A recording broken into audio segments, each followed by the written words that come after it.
Hola, ¿qué tal? El día de hoy vamos a revisar arritmias cardíacas. Esta es clases para mi grupo de cardiología de séptimo semestre de licenciatura en enfermería. Sin embargo, el público en general está invitado si tiene interés sobre el tema en aspectos básicos de el mismo. Vamos a empezar. Arritmias cardíacas, entendimiento y manejo para el personal de enfermería. Las arritmias cardíacas son un conjunto de enfermedades de la transmisión eléctrica cardíaca, por así decirlo, que afectan a millones de personas en todo el mundo. Dentro de ellas, la fibrilación auricular es una de las más comunes y tiene una prevalencia que aumenta con la edad, siendo entre el 2 y el 3% de la población de los países occidentales. Se estima que la muerte súbita cardíaca ocasionada por alguna de esas arritmias, como la taquicardia ventricular y la fibrilación ventricular, forman el 50% de todas las muertes cardíacas en países occidentales. Se estima que la fibrilación auricular puede ser responsable de cerca del 15 al 20% de todos los accidentes cerebrovasculares isquémicos, o sea, los EBCs o embolia de manera coloquial. Como comentábamos, las arritmias cardíacas son alteraciones del ritmo cardíaco normal. Estas pueden manifestarse como latidos demasiado rápidos, o sea, taquicardia, demasiados lentos, o bradicardia, o irregulares, y formar ese tipo de latidos sin una secuencia efectiva que pueda impulsar la sangre de manera adecuada. Es fundamental entender que el corazón funciona gracias a esos impulsos eléctricos y que regulan el ritmo. Cualquier irregularidad de estos puede resultar en una arritmia y por lo tanto alterar la capacidad para bombear la sangre. Y además, en esa incapacidad para bombear más sangre, ocasionar que se formen coágulos dentro de la cavidad cardíaca y estarlos mandando a otras zonas y provocar infartos en algunas zonas del cuerpo. Existen diferentes tipos de arritmias. Podemos encontrar desde las más básicas, como la taquicardia. Puede ser esta taquicardia sinusal, donde el corazón late demasiado rápido, con arriba de 100 latidos por minuto, o incluso otro tipo de taquicardias más severos, como la taquicardia supraventricular o la taquicardia ventricular, donde hay una alteración per se de la conducción eléctrica. Por otra parte, la bradicardia, un latido demasiado lento, como menos de 60 latidos por minuto, que puede ser bradicardia sinusal, en donde la conducción eléctrica es normal, pero la frecuencia está disminuida, o cosas más severas como bloqueos auriculoventriculares, o sea, un bloqueo en la conducción eléctrica del corazón. Por otra parte, existen arritmias muy irregulares como la fibrilación auricular, en donde los latidos o las contracciones auriculares están descoordinados con respecto a los latidos o las contracciones ventriculares, y estos pues pueden alterar la capacidad, como comentábamos, de bombeo del corazón. También existe el flúter auricular, donde el ritmo auricular es mucho más rápido que el ventricular, y sin embargo la diferencia con la fibrilación auricular es que es regular este ritmo auricular. Y la fibrilación ventricular, donde hay una alteración del ritmo ventricular que es desorganizado y rápido. Obviamente es una emergencia médica. Asimismo, la taquicardia ventricular es una contracción acelerada, una activación acelerada del sistema eléctrico ventricular per se. Existen algunas diferencias entre ellos que veremos. Aquí en la imagen, en el primero, podemos ver cómo es un ritmo normal de una frecuencia de 75 latidos por minuto. En el siguiente cuadro del medio podemos ver una bradicardia sinusal, donde el espacio RR es más amplio, con un latido de 50 latidos por minuto. Y en el de hasta abajo podemos ver que existe una frecuencia de más de 250 latidos por minuto aproximadamente en una taquicardia sinusal, ya que presenta un despe antes de cada AR, ¿no? Y no tiene datos aparentemente de taquicardia supraventricular. Existen para desarrollar estas enfermedades ciertos factores de riesgo que están relacionados con el desarrollo de arritmias cardíacas, como la edad, ya que mientras más avanzada esté la edad puede haber alteraciones en el sistema de conducción eléctrica del corazón y se deteriora y causa estas arritmias. Historia familiar, que puede haber una predisposición genética, puede aumentar el riesgo de algunas arritmias como la fibrilación auricular. el consumo de tabaco, alcohol o algunas drogas también puede contribuir al desarrollo de esas arritmias. La presencia de obesidad y diabetes se relacionan con incremento de riesgo de arritmia, sobre todo por enfermedad coronaria. Estrés y consumo alto de cafeína, sobre todo relacionado con alteraciones sinusales como la taquicardia sinusal sostenida. Las causas de estas arritmias cardíacas pueden ser muy variables. Entre ellas, las enfermedades cardíacas o las enfermedades coronarias son las más comunes o las más letales también. Por ejemplo, el infarto agudo del miocardio previo, insuficiencia cardíaca, cardiopatías congénitas, que haya nacido ya el bebé o desde niño con una alteración que haya sido corregida, pero más adelante puede desarrollar arritmias cardíacas. Miocardiopatías también pueden desencadenar arritmias. Alteraciones electrolíticas, sobre todo de los niveles de potasio, magnesio y calcio, ya que ayudan precisamente a la propagación de la conducción eléctrica. Puede ocasionar que se desarrollen algunos tipos de arritmias, sobre todo bloqueos del sistema de conducción. Los cambios en el tejido cardíaco, como cicatrices debido a cirugías del corazón, pueden cambiar la conformación estructural del corazón y causar que no haya una adecuada conducción eléctrica. La presencia de hipertensión incrementa el riesgo de desarrollar ciertos tipos de arritmias. El trastornos tiroideos como el hipertiroidismo puede ocasionar también predisponer sobre todo a taquicardia sinusal, que sería la más común, hasta también taquicardias supraventriculares. Los síntomas pueden ser muy diversos, incluso un paciente podría pasar prácticamente desapercibido en algunas ocasiones, sobre todo con un aumento de las extrasístoles ventriculares, por ejemplo, que son latidos extra de origen ventricular que no den un síntoma per se. Sin embargo, en algunas ocasiones pues sí presenta síntomas como palpitaciones, que son sensaciones de percibir el latido del corazón y un aceleramiento del mismo. La presencia de mareos o alteraciones en el estado de alerta por alteraciones del flujo sanguíneo al cerebro, la presencia de fatiga debido a que no se puede bombear adecuadamente mientras está en estos estados de arritmia, disnea o dificultad para respirar, sobre todo en el esfuerzo o al acostarse, y pues incluso puede haber dolor peroneal precisamente por la alteración en la capacidad de bombeo de la sangre del resto del cuerpo, incluyendo las arterias coronarias. También hay algunos síntomas que pueden hablarnos de una enfermedad más severa, por ejemplo la presencia de síncope, o sea la pérdida del estado de alerta debido a un origen cardíaco, en especial en este caso de arritmias. Una angina persistente o severa debido a la misma alteración en la capacidad del corazón para bombear el oxígeno y la sangre al resto del cuerpo, en especial las arterias coronarias. La disnea o alteración en la capacidad para respirar, más bien la percepción pues de falta de aire, confusión o cambios del estado de alerta, como ya habíamos comentado, debido a la alteración del flujo sanguíneo cerebral. ¿Cómo es el diagnóstico? Ya que la alteración en la frecuencia cardíaca puede ser debido a diferentes causas. Puede ser sinusal, puede ser por estrés en los casos más leves, o en situaciones más complejas puede deberse a una taquicardia supraventricular o una taquicardia ventricular, y el manejo sería distinto en cuanto a las descargas eléctricas o los medicamentos que se pueden utilizar. Por lo tanto, hay que diferenciar qué tipo de alteración en la conducción eléctrica está ocurriendo en el corazón. Es por eso que se utiliza el electrocardiograma para hacer esta diferencia, ya que el electrocardiograma es la representación gráfica de la actividad eléctrica del corazón y es esencial para encontrar las anomalías de la frecuencia y el ritmo de esta conducción eléctrica. En algunas ocasiones esas arritmias pueden ser paroxísticas, significa que vienen y van.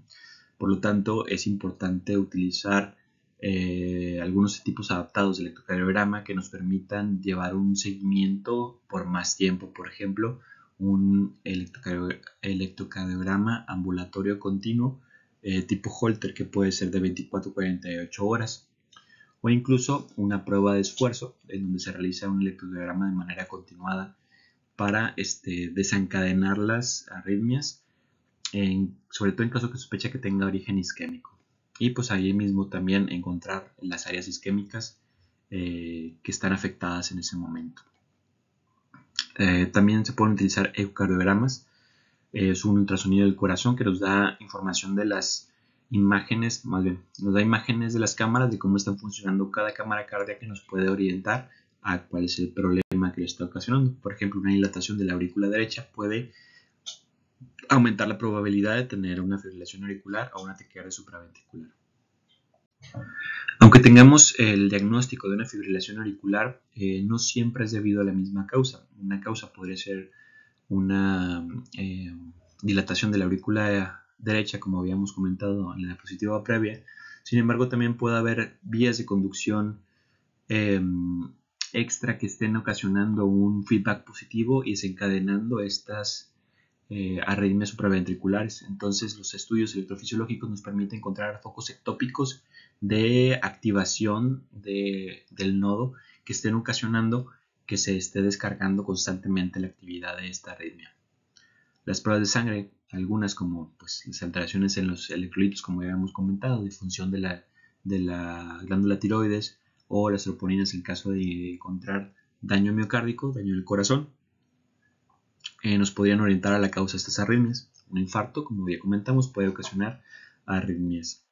La monitorización de los eventos cardíacos a través del monitor en cama puede ser utilizado. O pues como los estudios Holter que ya habíamos comentado previamente. Probablemente esto ya lo hayan visto antes, sin embargo me gusta comentarlo para que quede un poquito más claro acerca de los criterios del ritmo sinusal básicos, ¿no? Vamos a comentar los más básicos, seguramente habrá que algunos que se me pasen, pero esos los vamos a utilizar para poder diferenciar entre arritmias. La frecuencia cardíaca normal, como ya habíamos comentado, es entre 60 y 100. Debido a esto, las que están abajo se consideran bradicardias, las que están arriba se consideran taquicardias. Si estas cumplen criterios, el resto de los criterios se consideran como una bradicardia sinusal o una taquicardia sinusal que tendrían diferentes causas. En el caso, por ejemplo, de los atletas de alto rendimiento, pueden tener muy bien una bradicardia sinusal sin presentar ningún dato de bajo gasto de la economía vascular, sin ningún problema. En el caso de la taquicardia sinusal, podría ser desencadenado por estimulantes como la cafeína, por ejemplo, o incluso el estrés emocional o físico, o un esfuerzo físico, como ya le habíamos comentado.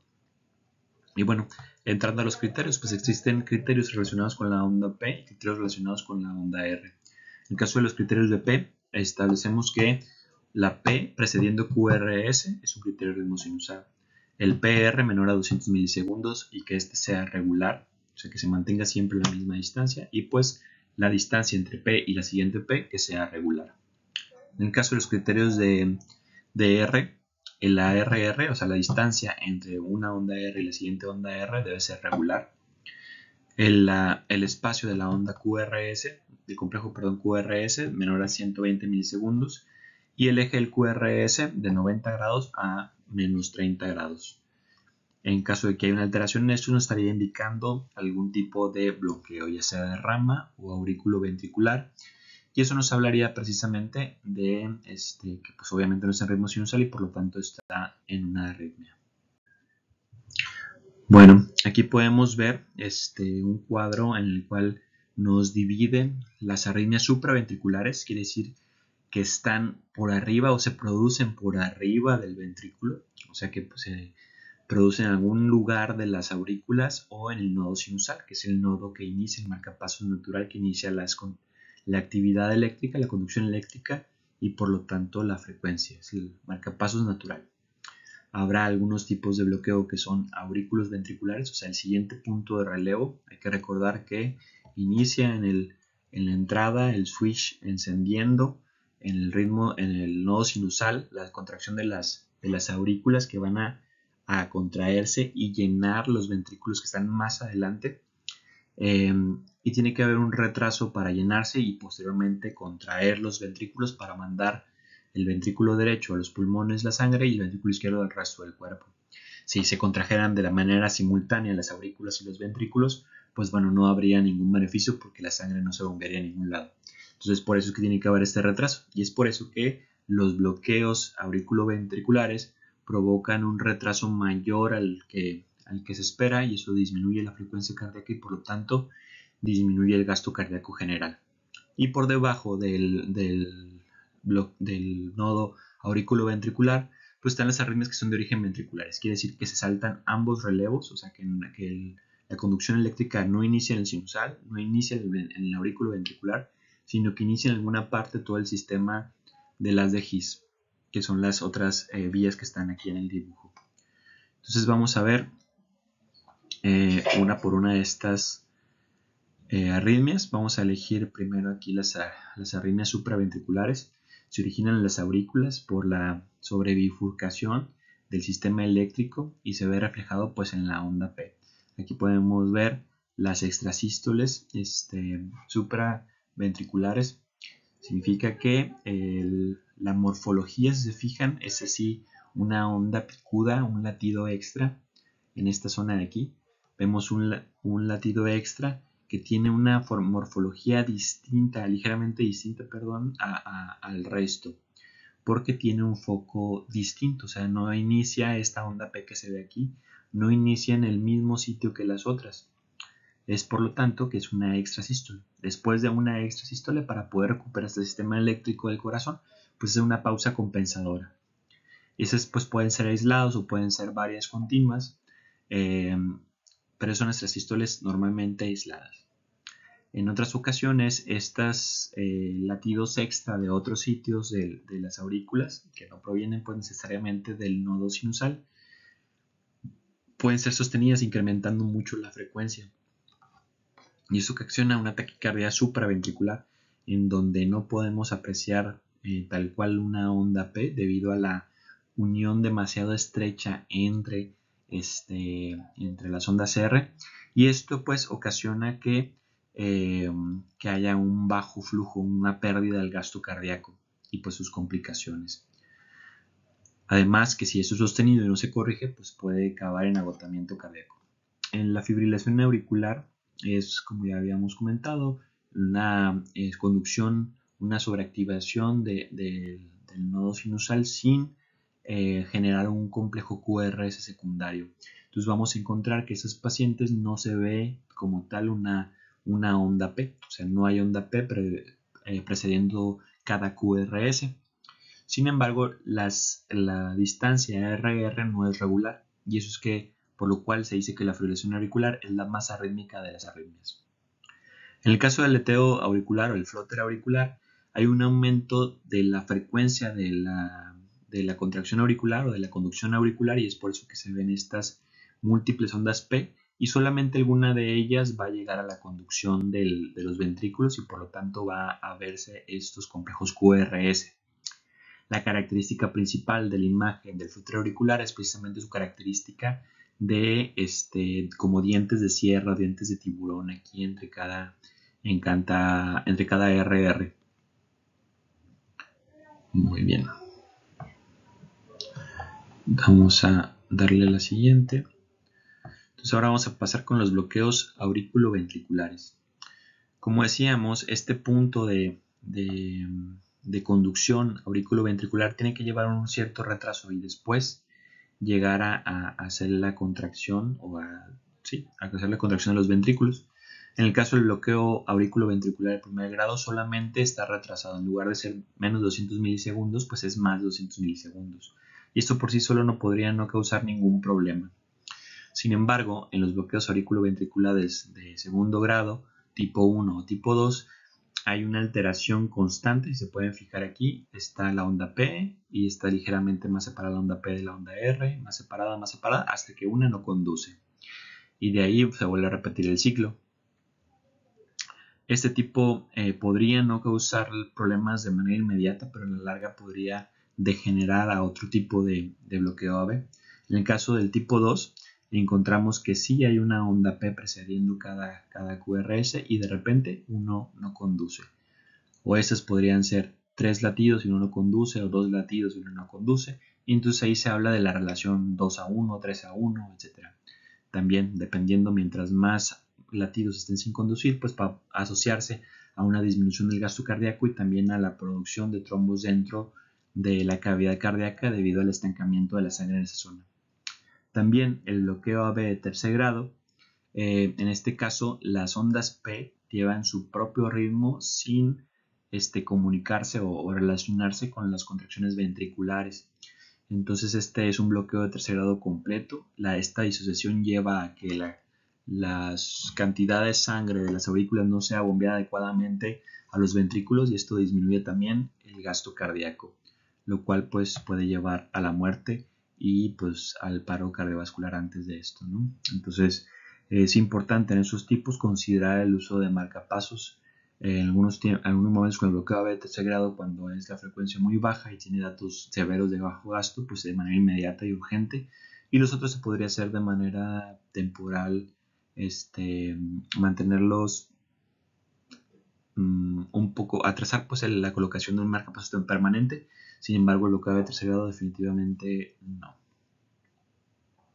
En el caso de las arritmias ventriculares, tenemos que es la diferencia principal que es importante que veamos, que las que son origen ventricular, el QRS es más amplio, y esa es precisamente una característica muy importante. Vemos cómo este complejo QRS se parece al de las taquicardias supraventriculares, es estrecho, es en agudo, no sé, el ángulo es cerrado, es estrecho, delgado el QRS. Y en el caso de las latidos ventriculares, las taquicardias ventriculares, por ejemplo, es amplio ese QRS, está más abierto, y eso nos ayuda también al protocolo ACLS a dar el tratamiento adecuado. En el caso de la primera línea, pues son las extrasístoles ventriculares, quiere decir que es un latido extra. Sin embargo, el hecho de que sea amplio nos habla de que es de origen ventricular. Si fuera de origen auricular o supraventricular, pues estaría más estrecho ese QRS, como acá arriba. Las taquicardias ventriculares pues son así amplias, constantes, si se fijan, tienen una constancia de amplitud de la onda. Y en el caso de la fibrilación ventricular, esta pues tiene una alteración en la relación de la amplitud de la onda y además en la distancia desde un pico a otro.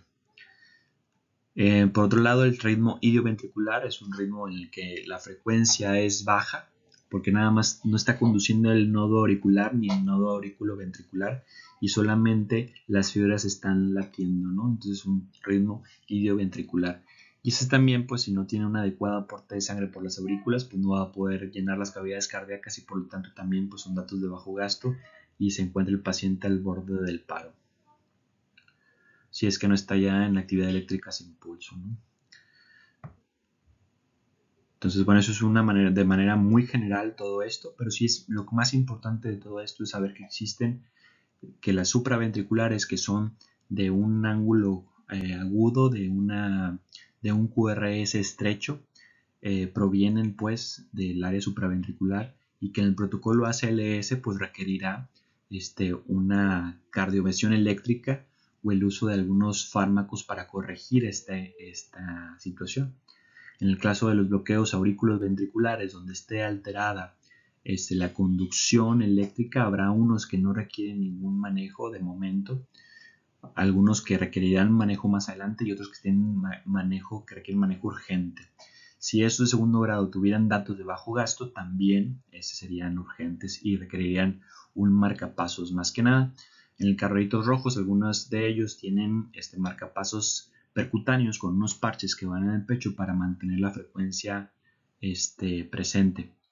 Y en el caso de las arritmias ventriculares, o sea que están por debajo del nodo auriculoventricular, las QRS son amplios, son unos ángulos más graves,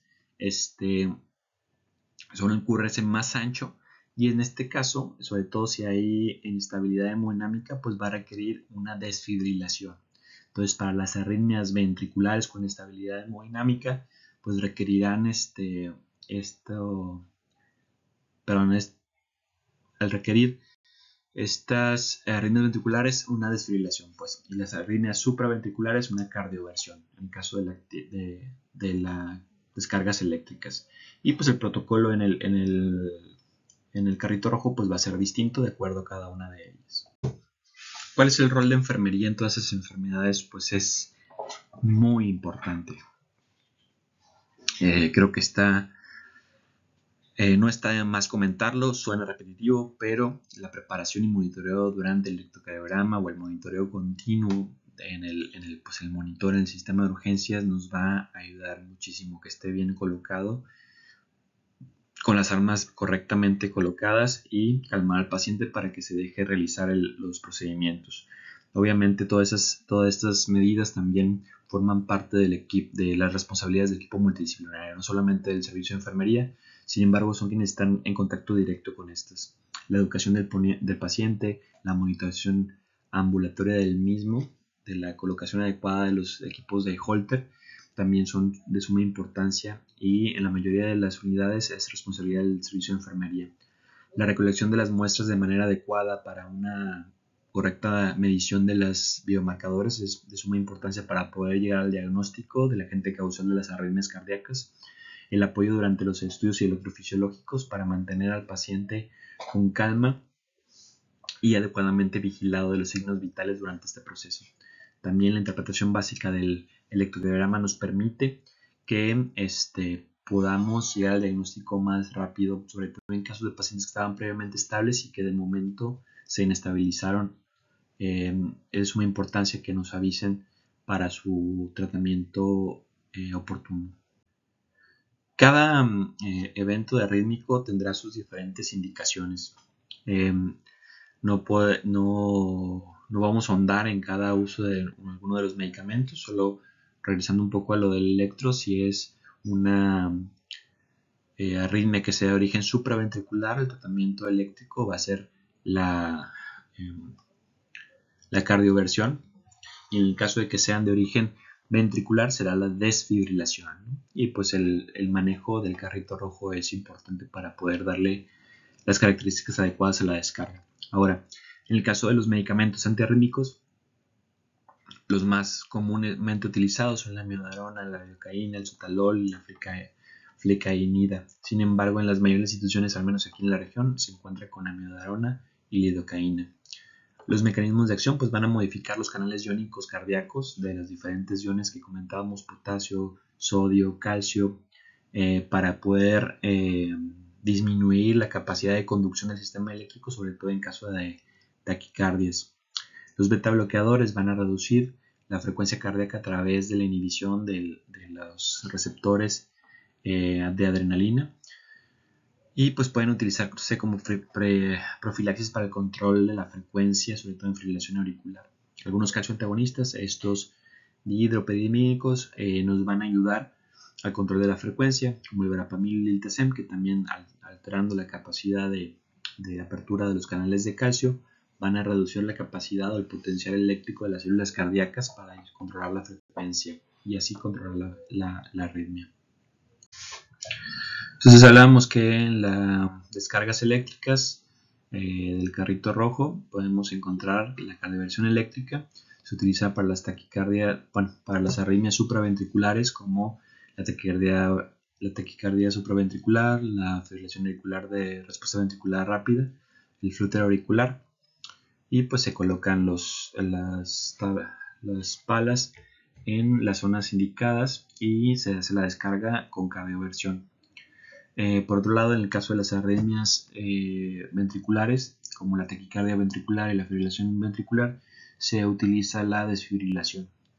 En el caso de que sea algo más constante, pero en el paciente con estabilidad, se puede realizar ablación por cateterismo para encontrar con un estudio electrofisiológico la zona que está ocasionando la arritmia y cauterizarla, y así pues ya no conduzca. La implantación de marcapasos, en el caso de los bloqueos auriculoventriculares, nos permite controlar la frecuencia para que se mantenga estable y pueda aportar adecuadamente el riego sanguíneo a todo el cuerpo.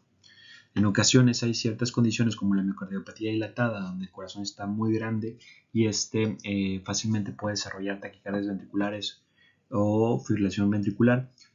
Se colocan unos aparatos que son autodesfibriladores implantables, que van a, en algunos casos, controlar la frecuencia y en algunos estar vigilando para que el momento en el que desarrollen una de esas arritmias se descargue automáticamente y salve al paciente para que no tenga una muerte súbita cardíaca.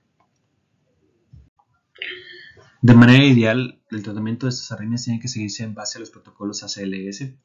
Cada arritmia, la bradicardia en general, por bloqueos auriculoventriculares, el manejo de las arritmias supraventriculares, el manejo de las arritmias ventriculares tiene su propio protocolo, o incluso el paro cardiovascular tiene su propio protocolo ACLS, lo cual no vamos a tocar porque pues ya se va a ver esto en otra área de la misma materia. Sin embargo, es importante que lo consideremos, pues de todo lo que se puede ver de esto, yo creo que el protocolo ACLS es lo que tenemos que tener de memoria. Todo lo demás puede ser consultado en cualquier momento con el hecho de saber que existe y dónde buscar. Sin embargo, los protocolos ACLS debemos de dominarlos todos y estar en constante capacitación para recordarlos de manera adecuada y precisa en el momento oportuno, ya que por fortuna en la mayoría de los centros su uso no es tan común. Por eso es que hay que permanecer practicante para que en el momento en que sea necesario se puedan utilizar sin mayor problema. Ya por último, a modo de conclusión, estos 5 puntos para llevar a casa. La detección temprana: es esencial identificar las arritmias y sus señales de alerta. Hay que recordar que los ojos no ven lo que el cerebro no sabe, entonces mientras más dominen estos datos, mejor van a poder tratar a sus pacientes. La prevención y manejo de los riesgos: controlar los factores de riesgo como hipertensión, obesidad, es importante para prevenir las arritmias. La educación y la consejería a los pacientes salvan vidas.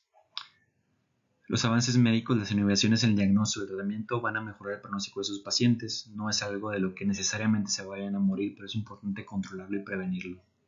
El rol del personal de salud es crucial para la detección, tratamiento y educación del paciente, todas las categorías en todos sentidos. La investigación y educación continua son necesarias para mantenernos actualizados y mejorar nuestros cuidados. Todo es susceptible de mejora, nada es escrito en piedra. El conocimiento es poder y la educación es el camino. Espero que les haya gustado esta plática. Cualquier duda que tengan, comentario o sugerencia, estoy abierto a correcciones para hacer las modificaciones aquí en los comentarios. Muchas gracias por su atención.